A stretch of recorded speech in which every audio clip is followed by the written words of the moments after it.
Now I invite Avinash Sharma ji. Sir, please. आज हम सभी यहाँ पर एक इकट्ठा होकर के हमारे मुस्लिम भाई, हमारे सिख भाई साहब, क्रिश्चियन भाई साहब में ब्राह्मण कुल से सिर्फ ये संदेश देने के लिए इकट्ठा हुए हैं कि बच्चों, कोई भी मजहब किसी भी इंसान को गलत दिशा की ओर जाने का संदेश नहीं देता कि आप इस दुनिया में या अपने शहर में किसी प्रकार का हिंसा विवाद धर्म को लेकर के करें। और आज स्कूल के द्वारा यही आप लोगों को संदेश दिया जा रहा है कि मजहब नहीं सिखाता आपस में बैर रखना। हिंदी है हम वतन है, हिंदुस्तान हमारा। हिंदुस्तान में हर मजहब के लोग हैं और हर मजहब का यही दायित्व है कि इंसानियत सबसे बड़ा धर्म होता है। इंसानियत के नाते सभी को प्यार मोहब्बत और मिलजुल करके एक दूसरे का साथ देना चाहिए, एक दूसरे के साथ रहना चाहिए। आज हम सभी एकता दिवस सरदार वल्लभ भाई पटेल जी का ये जो जयंती है, जन्मोत्सव है, मना रहे हैं। और सरदार वल्लभ भाई पटेल जी ने भी समाज में ये संदेश दिया जिसमें उन्हें अंग्रेज चले गए देश छोड़ करके। और कहते हैं, मैंने भी थोड़ा पढ़ा है कि वही 500 के लगभग कुछ गांव थे जो अलग अलग राज्यों में बटे हुए थे, अलग अलग उनके महाराज थे, अलग अलग उनके नीतियां थी, अलग अलग उनके न्याय प्रणाली थी। लेकिन सरदार वल्लभ भाई पटेल ने उन सब न्याय प्रणालियों को बदल करके एकजुटता का संदेश दिया और सबको एक सिरे में एक माला के समान बना करके सभी राज्यों को एकजुट बना करके इस भारत को अखंड भारत बनाया। और ये उनकी मानसिकता थी, उनकी सोच थी कि ये संसार, ये भारत एकजुट होकर के रहे, चाहे इसमें कोई भी धर्म का व्यक्ति हो। परिवार वालों, आप सब परिवार वाले हैं।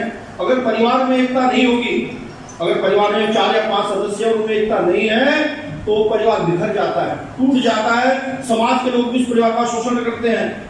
इसी तरह से अगर भारत में एकजुटता नहीं होगी, भारत में धर्म का व्यक्ति एक अपने आप को एक भाई के रूप में नहीं मानेगा तो ये भारत बिखर जाएगा। सरदार वल्लभ भाई पटेल ने यही संदेश संसार को दिया, जिन्हें लौह पुरुष की उपाधि भी दी गई। लौह पुरुष की क्यों कहा गया? क्योंकि वो अपने दृढ़ संकल्प थे।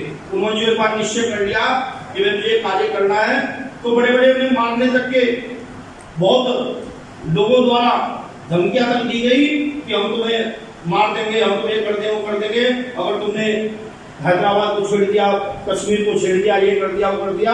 क्योंकि मैं एक बार उनकी सरदार वल्लभ भाई पटेल की पिक्चर देख रहा था, तो उसमें परेश रावल जी उसमें रोल कर रहे थे, तो मैं थोड़ी सी पिक्चर देखी।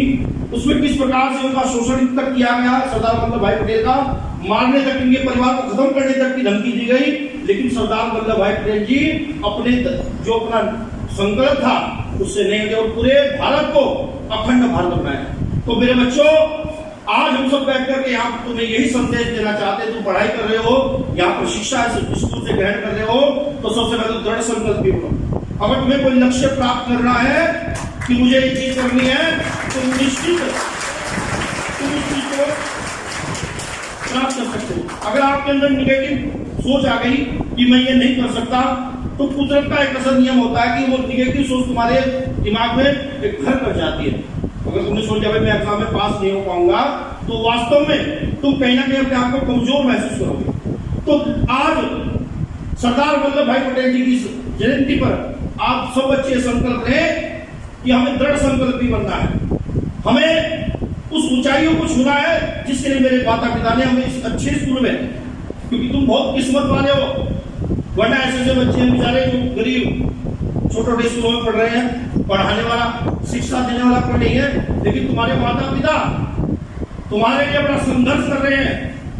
तुम तो यूट्यूब देखते हो, फेसबुक पे सब देखते हो किस प्रकार से पिता अपने लिए कपड़े नहीं खरीदता, अपने लिए अच्छे अच्छे खाने का भोजन नहीं खरीदता, लेकिन ये सोचता है कि मेरे बच्चों को अच्छी शिक्षा मिले, अच्छा भोजन मिले, अच्छे वस्त्र मिले, अच्छी उनकी भविष्य अच्छा। मैंने जो सुख नहीं देखा वो सुख मेरे बच्चों को मिले। तो तुम्हारा मेरे बच्चों, आज तुम्हारे यहाँ पर प्रिंसिपल सब सर बैठे हुए हैं, और हम सब लोग बैठ करके तुम्हें यही शिक्षा देने के लिए यहाँ पर आए हैं कि तुम मजहब के लिए कभी मत लड़ना, मजहब के लिए दूसरे को कभी गाली मत देना, किसी प्रकार के अपशब्द मत कहना और दृढ़ संकल्पी बनना।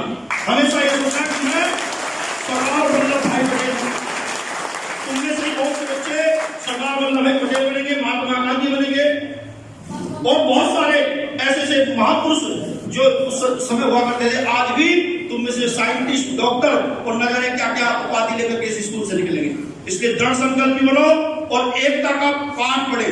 और देखो, हिंदू धर्म में, सनातन धर्म में हमेशा अगर आपके यहाँ पर पूजा होती होगी, अमर कथा होती होगी, सबसे पहले क्या बोलते हैं कि धर्म की जय हो और अधर्म का नाश हो, प्राणियों में सद्भावना हो, विश्व का, कभी ये तो नहीं कहा कि हिंदू धर्म का कल्याण हो कि मुसलमान का कल्याण हो या सिख का कल्याण हो, कहा है विश्व का कल्याण हो, पूरे संसार का कल्याण हो, क्योंकि सनातन धर्म ये सिखाता है कि सब हम भाई हैं, एक दूसरे के पूरक हैं। इसलिए कभी भी मजहब के लिए लड़ाई मत करो मेरे भाई मेरे बच्चों। और दृढ़ संकल्पी, अगर तुम्हें भी सरदार वल्लभ भाई पटेल जैसा बनना है तो लौह पुरुष जो महात्मा गांधी ने उन्हें उपाधि दी, लौह पुरुष की तरह दृढ़ संकल्पी बनो और अपनी इच्छा शक्ति को इतना दृढ़ संकल्पित कर लो कि जो तुम चाहते हो वो वास्तव में तुम्हें प्राप्त होगा, क्योंकि भगवान भी उसका साथ देता है जो बच्चा दृढ़ संकल्पी होता है और अपने कार्यों में लगनशील होता है।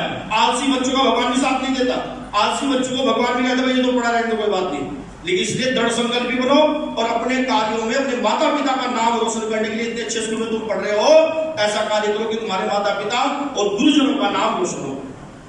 अब मेरे साथ एक सब मंत्र बोले, सबके कल्याण के लिए, विश्व कल्याण के लिए सब मेरे साथ बोलेंगे।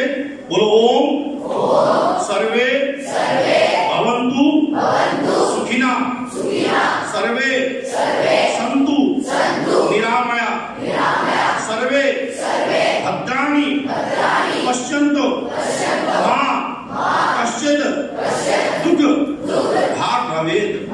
हे प्रभु, सबका कल्याण हो, सब संसार में सब निरोगी रहे, सब सुखी रहे। भारत माता की, भारत माता की, सरदार वल्लभ भाई पटेल की, भारत माता की। Thank you so much, sir, for your such motivational work.